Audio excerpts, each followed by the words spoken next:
Hello and welcome to Byju's IAS. Let's get started and look into our daily quiz. Let's look into the first question.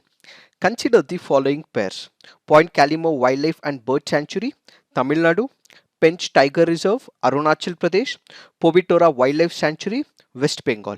Which of the above pairs is are correctly matched? The answer to this is one only.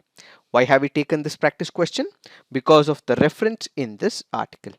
Now, when we look into the Pobitora Wildlife Sanctuary, this is present not in the state of West Bengal, but it is present in the state of Assam. And do remember, this particular wildlife sanctuary harbors world's highest density of rhinoceros. This wildlife sanctuary is also an important bird area, and every year as many as 2000 birds visit the Pobitora Wildlife Sanctuary. Now when we look into the Point Calimo Wildlife and Bird Sanctuary, where is it? It is in the state of Tamil Nadu and it is located in Nagapattinam district. Also remember, this happens to be a protected site and a Ramsar site in India. And when it comes to the Pench Tiger Reserve, it is not in the state of Arunachal Pradesh, but instead it is in the state of Madhya Pradesh. Paki Tiger Reserve is in the state of Arunachal Pradesh, but Pench Tiger Reserve is in the state of Madhya Pradesh. To a limited extent, it is also present in the state of Maharashtra as well. Now let's look into the next practice question. Which of the following statements are correct? The original constitution did not contain provisions with respect to tribunals. The 44th Amendment Act of 1976 added a new part which deals with tribunals. Tribunals under Article 323A can be established by any appropriate legislature by passing a law. The chairman and members of state administrative tribunals are appointed by the governor after consultation with Chief Justice of High Court concerned. Which of the statements are correct? The answer to this is none. Why have we taken this practice question? Because of the reference in this article. When we look into the first option, yes, it is wrong. Why? Because the original constitution as given, yes, it did not have the provisions with respect to the tribunals. We do not have any article originally in our constitution.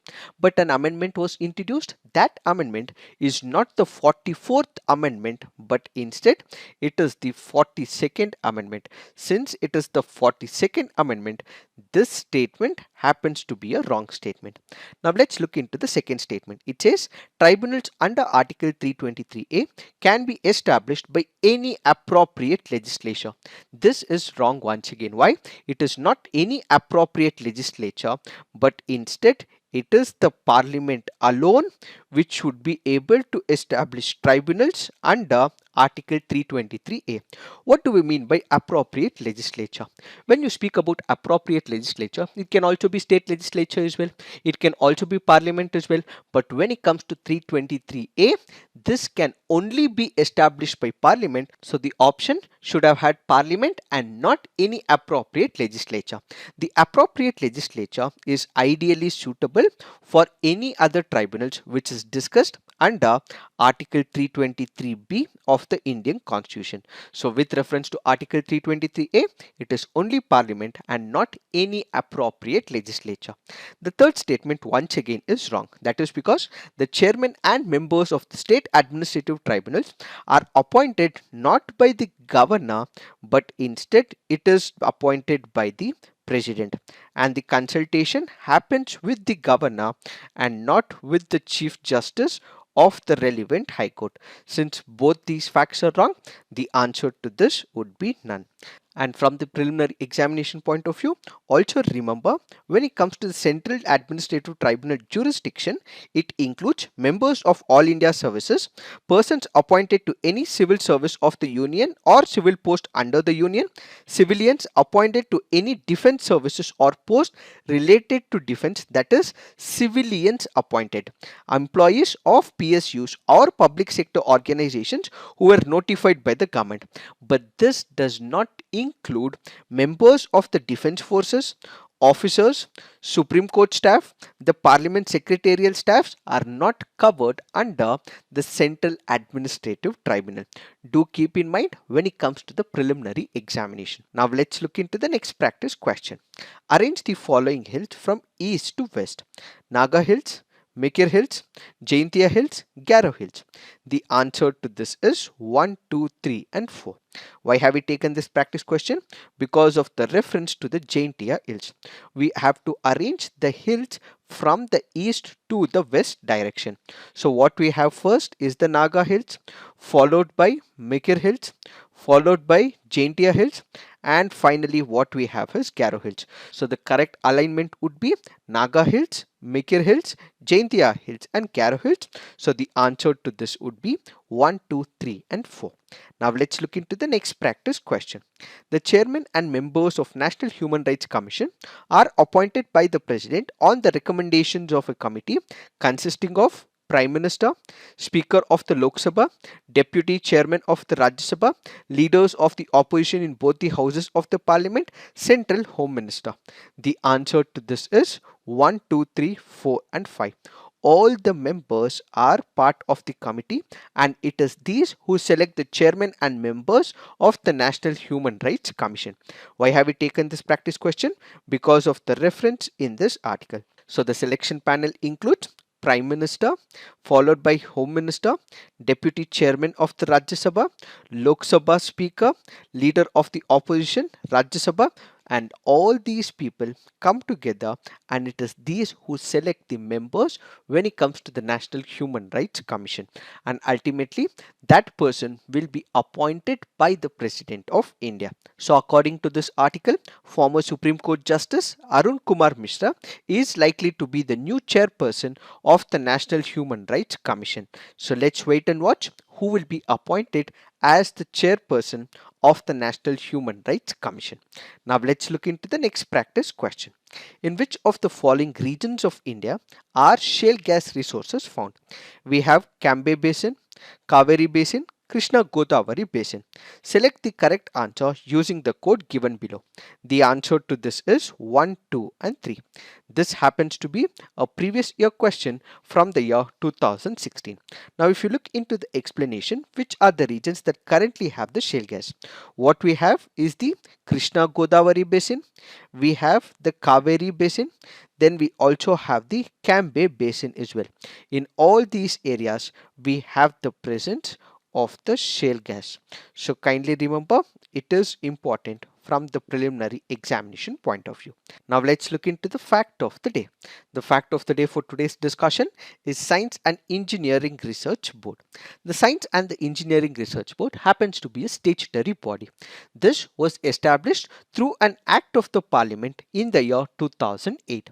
The mandate is to ensure that basic research in the science and engineering domain is given boost in India. The board is chaired by the Secretary to the Government of India, who reports to the Department of Science and Technology. What are the objectives of this particular Science and Engineering Research Board? They serve as a premier agency for planning, promoting and funding of internationally competitive research in emerging areas. If they find out that there are new emerging areas like the artificial intelligence or the biological sciences or applied sciences, in such a scenario, this premier institute will ensure that there is research in that particular field. Identify major interdisciplinary research areas and individuals, groups or institutions and funding them for undertaking the research. So the key word that you have to focus is on funding. It is this board which helps in funding of all the interdisciplinary research areas, assist in setting up infrastructure and environment for the scientific pursuit. The keyword here is helping in setting up the infrastructure, achieve synergy between academic institutions, research and developmental laboratories and industry for promoting basic research in the science and engineering. What is the basic intent behind it?